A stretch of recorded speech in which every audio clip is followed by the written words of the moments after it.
दोस्तों नमस्कार, मैं उमेश गौतम, समग्र प्रदेश समाचार से। विगत वर्षों से भी हम इस बात को बार बार कहते आए हैं कि धान खरीदी केंद्र हो या गेहूं खरीदी केंद्र हो, निश्चित ही बहुतायत में भ्रष्टाचार होता है। पर भ्रष्टाचार पर लगाम लगाए कौन? भ्रष्टाचार की कुर्सी पर बैठे नेता, प्रशासनिक अधिकारी, जिला कलेक्टर या कहें कि इससे जुड़े तमाम लोग भ्रष्टाचार की कुर्सी पर बैठे हैं और भ्रष्टाचार का ताज ओढ़े हैं। पर इनसे न्याय की उम्मीद हम कैसे कर सकते हैं? भ्रष्टाचार की कुर्सी पर बैठा व्यक्ति और भ्रष्टाचार मुक्त भारत की बात करे, इससे शर्मनाक कुछ हो ही नहीं सकता। हम बात करते हैं सतना धान खरीदी केंद्र की। सतना धान खरीदी केंद्र में विगत वर्षों में भी और उसके पहले भी हमेशा भ्रष्टाचार होता आया है और इसके लिए इलेक्ट्रॉनिक मीडिया, प्रिंट मीडिया, हम लोगों ने जमकर आवाज़ उठाई।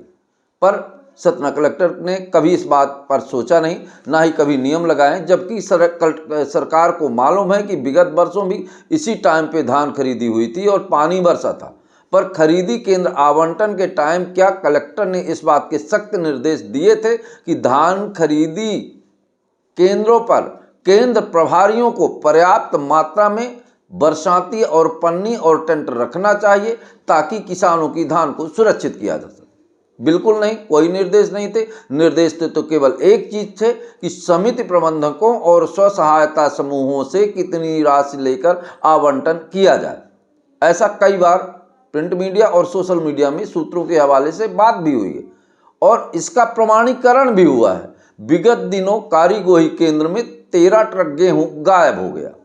अब वो गायब गेहूं किसानों का हुआ कि किसका हुआ ये तो नहीं पता चला, पर जिन किसानों का गेहूं गया वो आज तक उन्हें नहीं मिला। यहाँ तक कि उनके वहाँ के लोग दुखी होकर दीवारों में लिख दिया है, ये देखिए दीवारों पर उकेर दिया है कि शासन प्रशासन मौन है, गेहूं चोर कौन है। उस समय भी हमने कहा था कि इसमें सतना कलेक्टर की ही गलती हो सकती है, क्योंकि सतना कलेक्टर के ही आदेश के बाद खरीदी केंद्रों का आवंटन होता है और कारीगोही खरीदी केंद्र केवल 10 दिन बचा था तब दिया गया था। इससे साफ मंशा जाहिर होती है कि ये ले दे के या सिफारिश के दम पर हुए खरीदी केंद्रों पर यही होना है, इसमें कोई दो राय नहीं। वही वर्तमान समय में धान खरीदी केंद्र आवंटन किए गए, आवंटन के टाइम ना तो पूरे नियम फॉलो किए गए, ना पारदर्शी ही किया गया।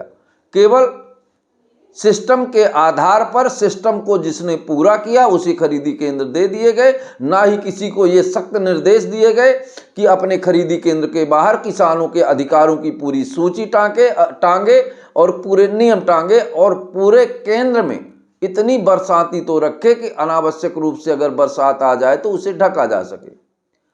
वहीं मौसम विभाग ने भी विगत 4 दिनों से हाई अलर्ट कर रखा था, बार बार सूचना दे रहा था कि बरसात आने वाली ही, कृपया धान सुरक्षित कर लें।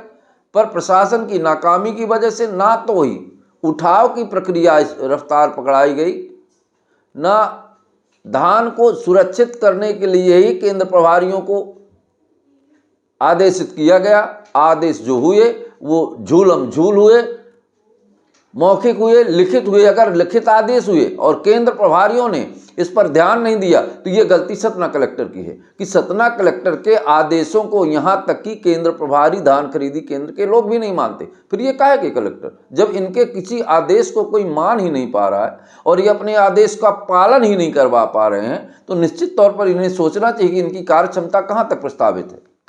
वहीं आज किसानों की धानें, हजारों क्विंटल धान सतना जिले में ही बर्बाद हो गई।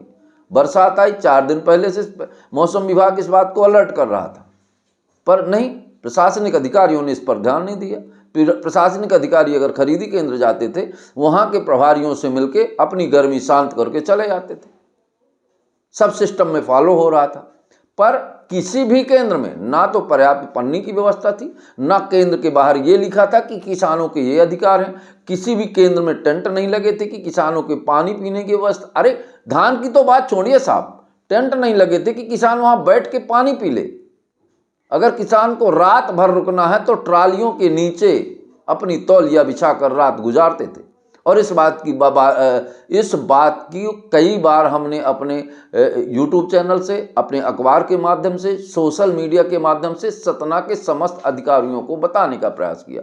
पर क्या ये जितने केंद्र से मिले लोग हैं ये सब राजनीतिक आकाओं के लोग हैं। हम पहले भी आपको कई बार बता चुके हैं कि अब कलेक्टर ना होकर मैनेजर हो गए हैं। ये नेताओं की समस्याओं को और समाज में पहले भ्रष्टाचार को मैनेज करने में लगे रहते हैं। इसमें आम जनता की दृष्टि ना पड़े, अंदर अंदर चाहे कुछ भी होता रहे, पर वाह रे दुर्भाग्य, कहाँ जाए किसान। जिस किसान की बात करते मोहन यादव थकते नहीं।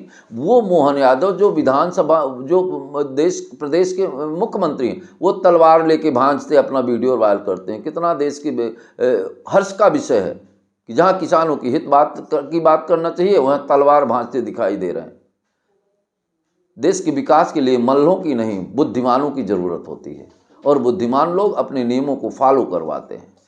वहीं अब आप देख लीजिए, अब किसान की बात करें, शिक्षा की बात करें, रोजगार की बात करें, यहाँ सब शर्मनाक है। फिर भी वर्तमान की जो स्थिति है, किसान रो रहा है और प्रशासन हंस रहा है क्योंकि उसकी जेबें गर्म हैं। नेता मुस्कुरा रहे हैं क्योंकि उन्होंने कमीशन लेके और खरीदी केंद्र दिलवाए। ये बात मैं दावे के साथ कह सकता हूँ कि अगर खरीदी केंद्र के आवंटन में पूरी तरह ईमानदारी और पारदर्शिता का उपयोग होता तो निश्चित ही आज किसान चौराहे पे खड़ा ना रोता, और इस आंसुओं का हिसाब, एक एक हिसाब हर प्रशासनिक अधिकारी को चुकाना नहीं पड़ेगा।